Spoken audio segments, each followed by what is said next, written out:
பெரம்பலூர் மாவட்டத்தில் உள்ள பெரம்பலூர், ஆலத்தூர், குன்னம் ஆகிய அரசு தொழிற்பயிற்சி நிலையங்களில் காலியாக உள்ளதால் மாணவர் சேர்க்கை வரும் 31 வரை நீட்டிக்கப்பட்டுள்ளது.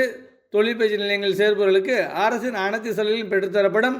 கல்வி தகுதி 8ஆம் வகுப்பு தேர்ச்சி, 10ஆம் வகுப்பு தேர்ச்சி மற்றும் 12ஆம் வகுப்பு தேர்ச்சி தோல்வி ஆகும். பயிற்சியில் சேர விரும்புவோர் தங்களது அனைத்து அசல் சான்றிதழ் மற்றும் சான்றிதழ்களின் நகல்கள், ஆதார் அட்டை மற்றும் பாஸ்போர்ட் அளவு புகைப்படம் ஆகியவற்றுடன் தொழிற்பயிற்சி நிலையங்களில் நேரில் சென்று உதவி சேர்க்கை மையத்தை அணுகி விண்ணப்ப பதிவு செய்து சேர்க்கை பெற்று பயன்பெற அழைப்பு விடுக்கப்பட்டுள்ளன. மத்திய அரசின் ஜல் ஜீவன் மிஷன் திட்டத்தின் கீழ் பெரம்பலூர் மாவட்டம் வேப்பந்தட்டை ஒன்றியத்திற்குட்பட்ட 15 கிராமங்களில் குடிநீர் வழங்கும் வகையில் 30 கோடி ரூபாய் மதிப்பில் அமைக்கப்பட்டுள்ள கூட்டு குடிநீர் திட்டப் பணிகளை பொதுமக்கள் பயன்பாட்டிற்காக பெரம்பலூர் நாடாளுமன்ற உறுப்பினர் KN அருணேரு தொடங்கி வைத்து பேசினார். அப்போது தேவையூர் ஊராட்சியில் அமைக்கப்பட்டுள்ள நீரேற்று நிலையத்திலிருந்து 30 கோடி மதிப்பில் அமைக்கப்பட்டுள்ள கூட்டு குடிநீர் திட்டத்தின் மூலம் அயன்பெறையூர், தைக்கால், மங்கலம், மங்களமேடு, ரஞ்சன்குடி, எறையூர், வீகளத்தூர் உள்ளிட்ட 15 கிராமங்களில் வசிக்கும் 33,150 நபர்களுக்கு ஒரு நாளைக்கு ஒரு நபருக்கு தலா 55 லிட்டர் வீதம் குடிநீர் வழங்க உத்தேசிக்கப்பட்டுள்ளதாக அவர் தெரிவித்தார். பெரம்பலூர் மாவட்டத்தில் தேசிய குடற்புழு நீக்க மாத்திரை வழங்கும் முகாம் அண்மையில் நடைபெற்றது.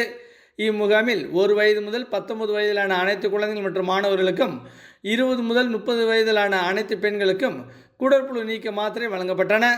1 முதல் 5 வயது உள்ள குழந்தைகளுக்கு அங்கன்வாடி மையங்களில், 6 முதல் 19 வயது உள்ள மாணவர்களுக்கு பள்ளிகள் மற்றும் கல்லூரிகளிலும் குடற்புழு நீக்க மாத்திரை வழங்கப்பட்டன.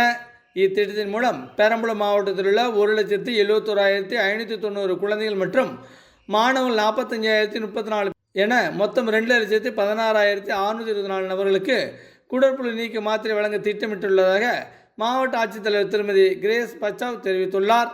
ஊரக மற்றும் நகர்ப்புற வாழ்வாதார இயக்கம் சார்பில் மகளிர் சுய குழுக்களை ஊக்கப்படுத்தி அவர்களின் பொருளாதார மேம்பாட்டிற்கு வழிகாட்டிடும் வகையில் மகளிர் சுய குழுக்கள் தயாரிக்கும் பொருட்களை சந்தைப்படுத்தும் வகையில் கல்லூரி சந்தை எனும் மாபெரும் கண்காட்சி பெரம்பலூர் ரோவர் கலைக்கல்லூரியில் 3 நாட்கள் நடைபெற்றன.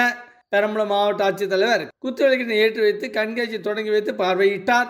இதில் உற்பத்தி பொருட்களான மரச்சிற்பம், சணல்பை, சிறுதானிய உணவுகள், அலங்கார பொருட்கள், பாசிமணி, படிகமணி, மூலிகை சோப்பு மற்றும் கைவினைப் பொருட்கள், ஆடைகள் ஆகியவை விற்பனைக்கு இடம்பெற்றிருந்தன.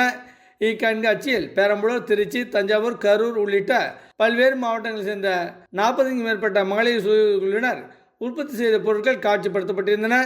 இக்கண்காட்சியினை பெரம்பலூர் மாவட்டம் சேர்ந்த கல்லூரி மாணவிகள், பொதுமக்கள் ஆகியோர் பார்வையிட்டு பொருட்களை வாங்கி சென்றனர். பெரம்பலூர் மாவட்டத்தில் பணிபுரியும் காவல்துறையினருக்கு பேரிடர் மீட்பு பணிகள் குறித்த பயிற்சி மாவட்ட ஆயுதப்படை வலயத்தில் நடைபெற்றன. மாநில பேரிடர் மீட்பு படையினர் பேரிடர் என்றால் என்ன, அவற்றின் வகைகள், அவற்றை எவ்வாறு கையாள்வது ஆகியோர் குறித்து காவல்துறையினருக்கு விரிவாக பயிற்சி அளித்தனர்.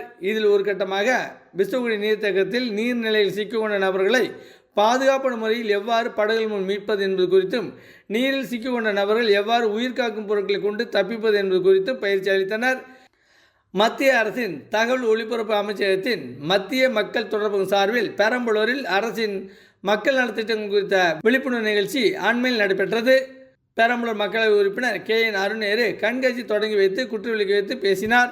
அப்போது பொதுமக்கள், கல்லூரி மாணவ மாணவிகள் அரசின் திட்டங்களை முழுமையாக தெரிந்து கொண்டு பயன்படுத்திக் கொள்ள வேண்டும். மத்திய, மாநில அரசு போட்டித் தேர்வுகளில் கலந்து கொண்டு வேலைவாய்ப்புகளை பெற்று பயன்பெறலாம் என அவர் தெரிவித்தார். இதில் பெண் குழந்தை காப்போம், பெண் குழந்தை கற்பிப்போம், திறன் இந்தியா, டிஜிட்டல் இந்தியா உள்ளிட்ட பல்வேறு திட்டங்கள் குறித்த விழிப்புணர்வு ஏற்படுத்தப்பட்டது. பல்வேறு அரசு துறை சார்பில் திட்டங்கள் குறித்த கண்காட்சி இடம்பெற்றிருந்தது. படித்த வேலைவாய்ப்பற்ற இளைஞர்களுக்கு வேலைவாய்ப்பற்றோருக்கான உதவித்தொகை வழங்கும் திட்டம் செயல்படுத்தப்பட்டு வருகிறது. இத்திட்டத்தின் கீழ் 10ஆம் வகுப்பு தோல்வி, 10ஆம் வகுப்பு தேர்ச்சி மற்றும் அதற்கு மேலான கல்வித் தேர்வு பெற்று வேலைவாய்ப்பு அலுவலகத்தில் பதிவு செய்து பதிவினை தொடர்ந்து புதுப்பித்து 5 ஆண்டுக்கு மேலாக வேலை வாய்ப்பின்றி காத்திருக்கும் இளைஞர்களுக்கு இத்தொகை வழங்கப்படுகின்றன. மாற்றுத்திறனாளிகளை பொறுத்தவரை வேலைவாய்ப்பு அலுவலகத்தில் பதிவு செய்து ஓராண்டு முடித்திருந்தால் போதுமானது. குடும்ப ஆண்டு வருமானம் 72,000 மிகாமல் இருத்தல் வேண்டும். இந்த தொகையை பெறுவதற்கு தாழ்த்தப்பட்ட மற்றும் பழங்குடியின மனதாரர்கள் 40 வயதுக்குள்ளும், இதர இனத்தை சார்ந்தவர்கள் 40 வயதுக்குள் இருத்தல் வேண்டும். மாற்றுத்திறனாளிகளுக்கு உச்ச வயது வரம்பு ஏதுமில்லை. உதவித்தொகை பெற விரும்புவோர் மனுதாரர்கள் தங்களின் வேலைவாய்ப்பு அடையாள அட்டையினை ஆதாரமாக காண்பித்து பெரம்பலூர் மாவட்ட வேலைவாய்ப்பு அலுவலகத்தில் விண்ணப்பங்களை இலவசம் பெற்று பூர்த்தி செய்து வரும் 30 தேதிக்குள் விண்ணப்பித்து பயன்பெறலாம் என மாவட்ட வேலைவாய்ப்பு அலுவலர் தெரிவித்துள்ளார்.